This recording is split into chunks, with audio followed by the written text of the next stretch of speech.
सुन रहे हैं नीतीश राज को। म्यूजिक बाय राकेश भाई। मंचला रिकॉर्डिंग स्टूडियो गढ़िया।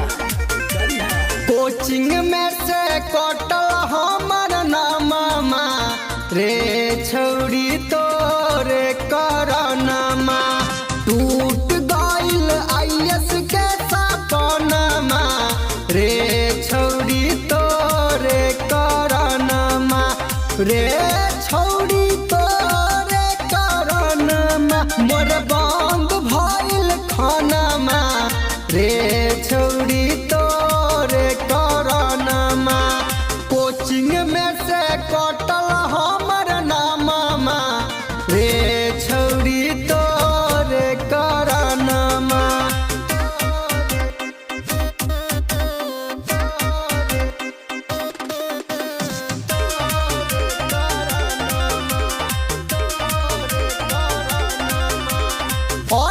में क्लास से तू करत रहलू प्यार हो मास्टर जी के सामने कर दिहलू उघार हो। में क्लास से तू करत रहलू प्यार हो मास्टर जी के सामने कर दिहलू उघार हो। टूट गइल सोचल सब सपनमा रे छौड़ी तोरे करनमा कोचिंग में से कटल हमर नामा रे छौड़ी तोरे करनमा।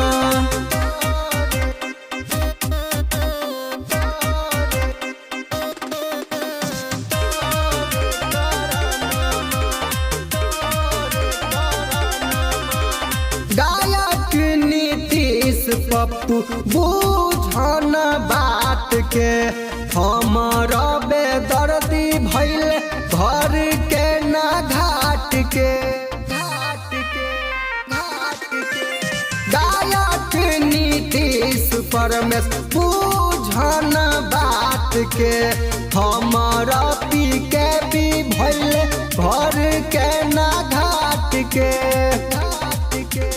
तोरे में बसा हो परनमा रे छौड़ियो ही करनमा कोचिंग में से कटल हमर नामा रे छौड़ी तोरे करनमा।